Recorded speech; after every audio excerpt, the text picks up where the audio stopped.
Om Swastiastu. Perkenalkan, kami dari kelompok 4 yang beranggotakan 4 orang, di antaranya yang pertama, Imade Bintang Tirta Wiarsa dengan NIM 2017051138. Yang kedua, Nyoman Widya Astuti dengan NIM 2017051139. Yang ketiga, Niputu Julia Damayanti dengan NIM 2017051140. Dan yang terakhir, Nikadet Tika Damayanti dengan NIM 2017051141. Next. Baik, di sini kami akan memaparkan materi mengenai ukuran variasi. Adapun subbab yang akan kami bahas diantaranya yang pertama tentang rentang, kedua rentang antar kuartil, yang ketiga relatasi simpangan, yang keempat simpangan baku, dan yang terakhir varians. Next. Baik, untuk materi yang pertama akan dipaparkan oleh saya sendiri dengan mengenai rentang. Rentang atau jangkauan dalam varian data. Rentang adalah selisih antara data nilai terbesar dengan nilai yang terkecil. Jadi rentang dalam statistik merupakan sebuah kelompok data kuantitatif yang memiliki nilai terkecil dan terendah yang memiliki rentang atau jangkauan tersebut bisa dibilang dengan rentang. Adapun rumus rentang tersebut adalah sebagai berikut. Rentang sama dengan nilai terbesar dikurang nilai terkecil.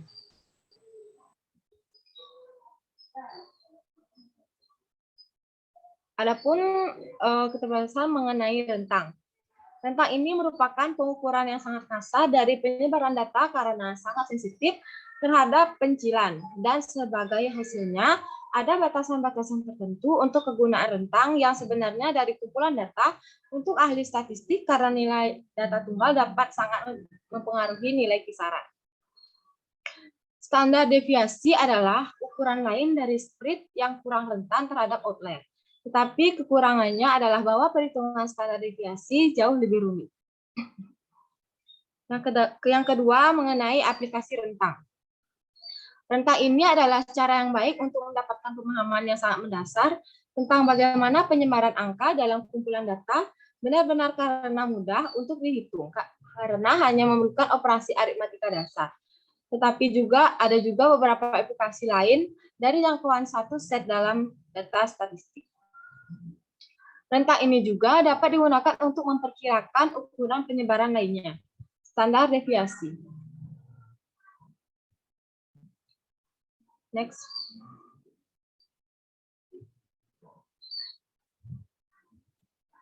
Yang kedua mengenai rentang antar kuartil. Rentang antar kuartil data tunggal dan data kelompok rentang antar kuartil adalah selisih antara kuartil atas dan kuartil bawah.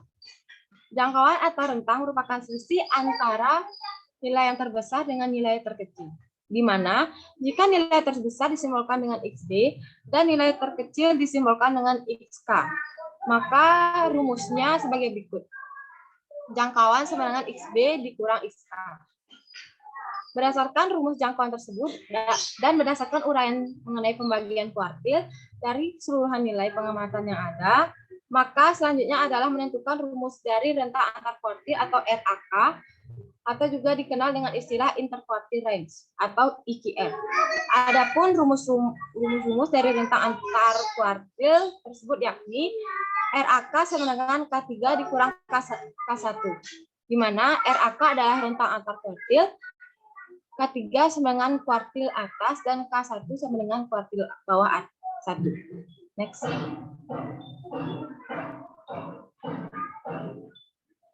Kuartil sendiri merupakan hasil pembagian nilai pengamatan ke dalam 4 bagian yang sama. Hasil pembagian ini umumnya didapatkan dari nilai-nilai pengamatan yang telah diurutkan dan dibagi menjadi 2 hingga diperoleh nilai median. Setelah itu masing-masing bagian tersebut dibagi menjadi 2 bagian. Adapun jenis klasifikasi kuartil itu sendiri dibagi menjadi 3, yaitu yang pertama kuartil pertama atau Q1 sering disebut sebagai kuartil bawah, merupakan nilai yang membagi bagian pertama dari keseluruhan nilai pengamatan menjadi 2 bagian. Bagian pertama dalam hal ini adalah rentang nilai yang terkecil hingga median. Yang kedua, kuartil kedua atau Q2. Sering disebut sebagai kuartil tengah menengah, merupakan nilai yang membagi dua keseluruhan nilai pengamatan ke dalam dua bagian yang sama. Dan yang terakhir yaitu kuartil ketiga atau Q3. Sering disebut kuartil atas merupakan nilai yang membagi bagian kedua dari keseluruhan nilai pengamatan ke dalam dua bagian yang sama. Dalam hal ini, bagian kedua tersebut adalah rentang nilai median hingga nilai yang terbesar. Baik, untuk materi selanjutnya akan dipaparkan oleh rekan saya. Untuk waktu dan saya persilakan. Baik. Di sini saya akan melanjutkan materi mengenai rata simpangan. Rata simpangan atau simpangan rata-rata merupakan rata-rata suatu jarak antara nilai-nilai data yang akan menuju rata-ratanya. Simpangan rata-rata merupakan jumlah harga mutlak selisih setiap nilai dengan nilai rata-rata dibagi dengan banyaknya data.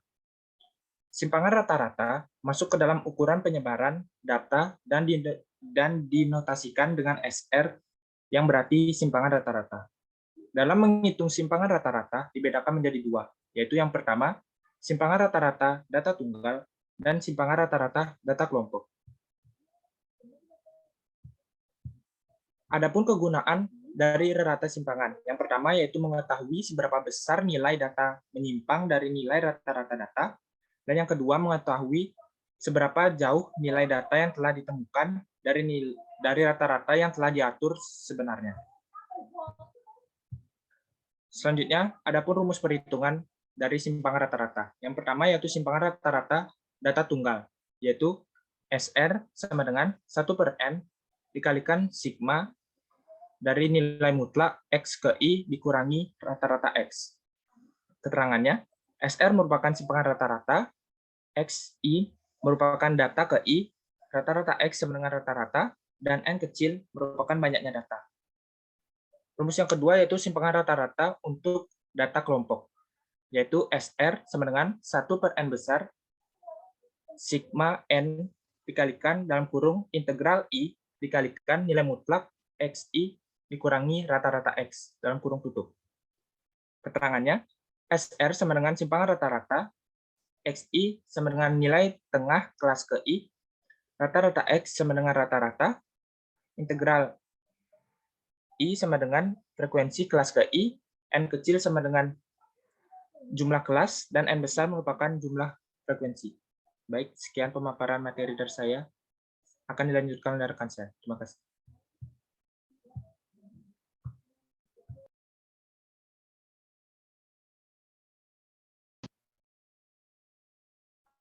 Baik, terima kasih atas waktunya. Di sini saya akan melanjutkan materi mengenai simpangan baku. Simpangan baku adalah suatu teknik statistik untuk menjelaskan homogenitas dari sebuah data kelompok. Simpangan baku juga merupakan nilai statistik yang digunakan untuk menentukan bagaimana sebaran data dalam sampel serta seberapa dekat titik data individu ke min atau rata-rata nilai dari sampelnya. Nilai simpangan baku dari kumpulan data bisa 0, lebih besar, atau lebih kecil dari 0. Jika simpangan baku sama dengan 0, maka semua nilai yang ada dalam himpunan tersebut adalah sama. Sedangkan jika nilai simpangan baku lebih besar atau lebih kecil dari 0, menandakan bahwa titik data individu jauh dari nilai rata-rata. Selanjutnya, cara untuk menentukan simpangan baku. Untuk mencari nilai simpangan baku, maka langkah yang perlu dilakukan adalah yang pertama, menghitung nilai rata-rata dari setiap titik data yang ada. Nilai rata-rata sama dengan jumlah dari setiap nilai yang ada dalam kumpulan data. Kemudian, kita bagi dengan jumlah total titik dari data tersebut. Yang kedua, menghitung penyimpangan untuk setiap titik data dari rata-ratanya, yaitu dengan cara mengurangi nilai dari nilai rata-rata. Yang ketiga, simpangan setiap titik data kita kuadratkan, lalu kita cari penyimpangan kuadrat individu rata-ratanya. Nilai yang dihasilkan tersebut disebut varian. Kemudian yang terakhir, simpangan baku adalah kuadrat dari nilai varian tersebut. Next.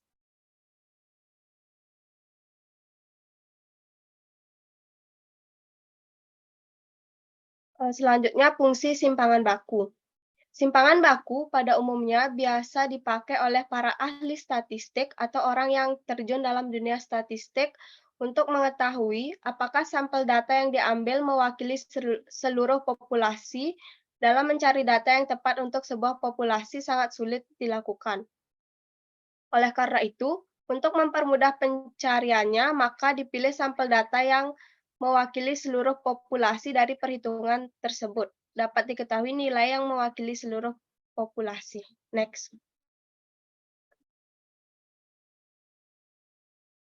Selanjutnya yaitu rumus simpangan baku adalah simpangan baku sama dengan akar N kali sigma X 1 kuadrat, di mana 1 mulai dari N sama dengan 1 min 1 dikurangi dengan sigma X1, di mana I mulai dari N sampai dengan I min 1 kuadrat per N kali N min 1.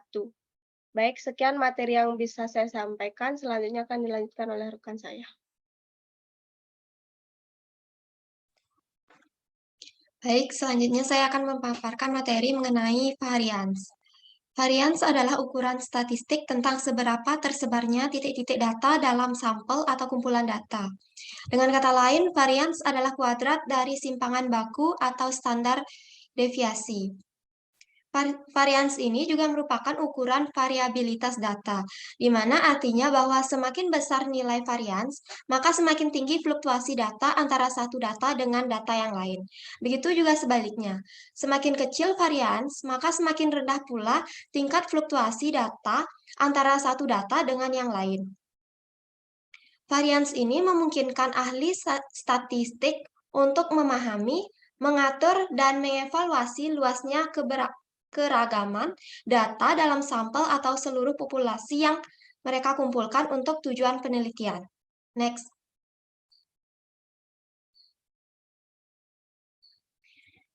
Adapun cara menghitung varians, yang pertama menentukan rata-rata atau mean dari kumpulan data, kemudian mengurangi mean dari setiap angka atau data, dan selanjutnya mengkuadratkan hasilnya. Dari hasil yang dikuadratkan tadi dijumlahkan, kemudian dirata-ratakan perbedaan kuadratnya dengan cara membagi dengan banyaknya jumlah data. Selanjutnya mengenai cara menggunakan varians. Varians ini mengukur variabilitas dari rata-rata atau mean. Bagi investor, variabilitas adalah volatilitas, di mana volatilitas adalah ukuran risiko. Oleh karena itu, statistik varians dapat membantu menentukan risiko yang diasumsikan investor saat membeli sekuritas tertentu. Yang kedua, varians besar menunjukkan bahwa angka-angka dalam himpunan jauh dari mean dan dari satu sama lain, sedangkan varians kecil menunjukkan sebaliknya. Yang ketiga, nilai varians 0 menunjukkan bahwa semua nilai dalam sekumpulan angka identik atau sama. Yang keempat, semua varians yang bukan 0 akan menjadi bilangan positif. Next.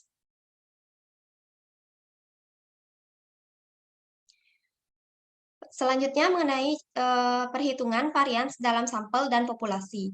Adapun untuk menghitung varians dalam sampel, yaitu menggunakan rumus S kuadrat sama dengan sigma dalam kurung X ke I dikurang X rata-rata dikuadratkan dibagi dengan N-1. Kemudian untuk menghitung varians populasi, menggunakan rumus S kuadrat sama dengan sigma dikali X ke I dikurang X rata-rata dikuadratkan dibagi dengan N, di mana S kuadrat merupakan varians, XI sama dengan nilai X ke I, X rata-rata merupakan rata-rata atau mean, dan N banyaknya data. Sekian materi dari saya lanjutkan, saya kembalikan ke moderator.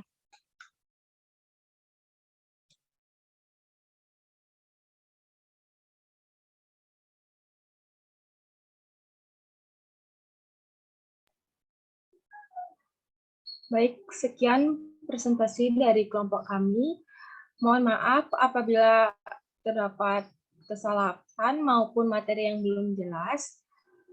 Kami mohon maaf sebesar-besarnya dan kami tutup dengan para Santi. Om Santi Santi Santi Om.